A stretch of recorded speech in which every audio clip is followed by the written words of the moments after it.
आप देख रहे हैं know the times Punjab Kesari TV.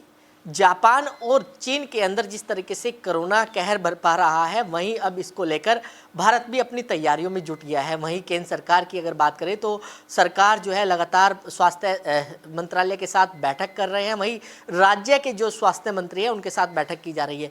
लेकिन इस कोविड से कितना डरने की ज़रूरत है, हमारे साथ मेडिकल एक्सपर्ट और जो वैक्सीन कमेटी के सदस्य हैं समीर भाटी, वो हमारे साथ मौजूद हैं।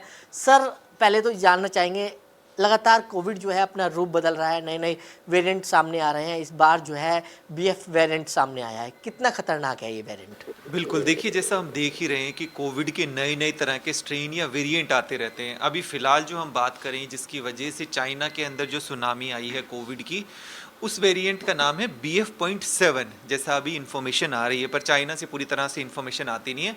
BF.7 जो है आपका ओमिक्रॉन वेरिएंट का ही एक सब वेरिएंट है। मतलब अगर हम सरल भाषा में अपने दर्शकों को समझाएं तो ये उसी की एक वंशावली है। ओमिक्रॉन वो वाला वेरिएंट है जिसकी वजह से भारत के अंदर थर्ड वेव आई थी। तो थर्ड वेव भारत के अंदर अगर हम बात करें तो लगभग जनवरी के अंदर शुरू हुई थी, और उसमें हमने वो देखा था कि वो संक्रामक ज़्यादा थी, उतनी घातक नहीं थी, क्योंकि उस दौरान ना तो हॉस्पिटलाइजेशन हुआ था और ना ही उस तरह से मृत्यु दर बढ़ी थी।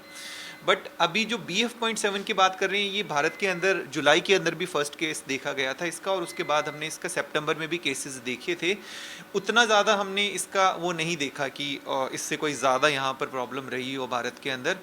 फ़िलहाल अभी जो हमारे लिए कंसर्न का विषय है और किस वजह से हमको प्रिवेंशन लेना ज़रूरी है कि हम इसके लिए माइल्ड वेरिएंट बात कर रहे हैं, पर जो हमारे हाई रिस्क वाले लोग हैं, जिनको पहले से कोई हृदय से संबंधित बीमारियां हैं, डायबिटीज़ है, लिवर या किडनी से संबंधित कोई प्रॉब्लम है, या कैंसर वाले जो लोग हैं जो कीमोथेरेपी पे चल रहे हैं, बुज़ुर्ग लोग हैं, उनके लिए विशेष ध्यान रखने की ज़रूरत है। और जैसा कि सर्दियों में ख़ास तौर पे हम देखते भी हैं कि सांस संबंधित बीमारियां वैसे बढ़ जाती है, फ्लू लोगों को होता है आम तौर पे, तो जो लक्षण है उसको डिफ्रेंशिएट नहीं कर पाते। कई बार लोगों को लगता है कि बुखार और जो कफ वगैरह है वो तो मौसम चेंज होता है तो वैसे होता ही है।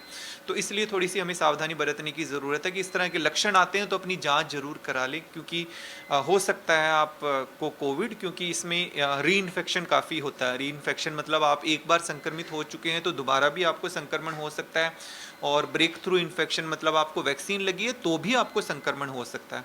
तो इसलिए आप लक्षणों को अगर आपको दिखें तो अपने आप को आइसोलेट कर लें और उसके बाद अपनी जांच करा लें, नहीं तो आप वो इन्फेक्शन किसी बुजुर्ग को या किसी ऐसे पर्सन को जिसकी इम्यूनिटी पहले से वीक है, उसके लिए थोड़ा घातक हो सकता है। लक्षण की आपने बात करी, मौसम भी लगातार चेंज हो रहा है, लगातार सर्दियाँ हो रही हैं, दिन में गर्मी हो रही है धूप निकलने की वजह से। क्या लगता है, मैं ऐसे में लोगों को सर्दी जुकाम, नज़ला, जो छींके आना, ये सब चीज़ें चल रही हैं। लेकिन इसी बीच अगर टेस्टिंग होती है, क्योंकि टेस्टिंग प्रक्रिया भी अब ज़्यादा होने लग जाएगी, क्योंकि जिस तरीके से सरकारें जो है इस पर ध्यान देना शुरू कर रही हैं, तो ऐसे में केस अमूमन ज़्यादा आएंगे। हाँ बिल्कुल, देखिए इसमें दो चीज़ हमें ध्यान रखनी है, क्योंकि अभी स्पेशली इस सीज़न की हम बात करें तो वर्ल्ड वाइड ये वाले जो आपके सांस संबंधित बीमारियां और इस तरह की चीज़ें बढ़ जाती है, सर्दियों में काफ़ी तौर पे बढ़ जाती है। जांच कराएंगे, केसेस बढ़ना में प्रॉब्लम नहीं है कि नंबर ऑफ़ केसेस कितने बढ़ते हैं, उसकी गंभीरता नहीं होनी चाहिए ज़्यादा, वो ज़्यादा प्रॉब्लम है। और दूसरा, इन्फेक्शन को कंट्रोल तो हमें करना ही करना है, क्योंकि अगर इन्फेक्शन रेट ज़्यादा बढ़ता है, ज़्यादा लोग संक्रमित होते हैं, तो फिर कोई और एक नई तरह का म्यूटेंट आने का संभावना बनी रहती है। क्योंकि आगे अब जिस तरह से हम देख रहे हैं, न्यू ईयर, फेस्टिव सीज़न और ये सब आ रहा है, तो लोग आपस में गैदर होते हैं और क्लोज्ड एरिया के अंदर गैदर होते हैं। इसके अलावा ट्रैवलिंग भी काफ़ी ज़्यादा बढ़ जाती है, इंटरनेशनल ट्रैवलिंग भी काफ़ी ज़्यादा बढ़ जाती है। यहाँ से लोग बाहर जाते हैं, बाहर से लोग यहाँ आते हैं, तो जो संक्रमण है वो काफ़ी फैलने का चांस ज़्यादा बढ़ जाता है। तो इसलिए हमें सावधानी बहुत ज़्यादा बरतने की ज़रूरत है। और ख़ास तौर पे हमारा, जैसा मैंने आपको बताया, जिन लोगों को पहले से कोई अन्य बीमारियाँ, वो अपना ध्यान ज़रूर रखें। और इसके अंदर सबसे ज़्यादा ज़रूरी, जैसे शुरू से हम बात कर रहे हैं कि मास्क आपको सबसे ज़्यादा प्रोटेक्ट करेगा। स्पेशली अगर आप कोई ऐसी एरिया में जा रहे हैं, ऐसी जगह में जा रहे हैं जहाँ पर बहुत ज़्यादा भीड़ भाड़ है, तो वहाँ पर आप मास्क लगाएं। ऐसा एरिया जो क्लोज्ड है, तो आपको वहाँ पे मास्क ज़रूर लगाना, और काफ़ी ज़्यादा लोग हैं। इसके अलावा मेट्रो में आप ट्रैवल कर रहे हैं, मास्क लगाना आपको। आप रेलवे स्टेशन पे, आप एयरपोर्ट पे हैं, आप एयरक्राफ्ट प्लेन में बैठे हुए हैं, वहाँ पर आपको मास्क लगाना बहुत ज़्यादा ज़रूरी है। सिनेमा हॉल में मास्क लगाना है, मॉल में आप जा रहे हैं वहाँ पर आपको मास्क लगाना है। तो इन चीज़ों का आप ध्यान रखेंगे तो काफ़ी हद तक आप इन्फेक्शन से अपने आप को बचा पाएंगे। लेकिन सर हमने सेकंड वेव में देखा कितना खतरनाक थी, लेकिन अब BF. वेरिएंट जो है ये कितना खतरनाक जो है या घातक साबित हो सकता है? हाँ, देखिए इस वेरिएंट के बारे में BF.7 के बारे में जैसा मैंने आपको बताया, ओमिक्रॉन का सब वेरिएंट है। जो डेल्टा वेव था भारत के अंदर आया तो वो काफ़ी अधिक संक्रामक था, क्योंकि वो लंग्स पे अटैक करता था। पर जो BF.7 है, ओमिक्रॉन या इसके जो और दूसरे सब वेरिएंट है, ये अपर रेस्पिरेटरी ट्रैक को इन्फेक्ट करते हैं, मतलब ये आपके फेफड़ों में नहीं जाएंगे। तो इसलिए बीमारी की घातकता इसके अंदर कम रहती है। पर हाँ, जैसा मैंने आपको बताया कि संक्रामक ज़्यादा है। संक्रामक मतलब ये एक पर्सन अगर कोई संक्रमित होता है इससे, तो वो लगभग 16 से 18 लोगों को संक्रमित कर सकता है। तो संक्रामक दर इसकी काफ़ी अधिक ज़्यादा है, और इसका इंक्यूबेशन पीरियड भी कम है कि आप संक्रमित होने के बाद आपको लक्षण भी जल्दी आ जाते हैं।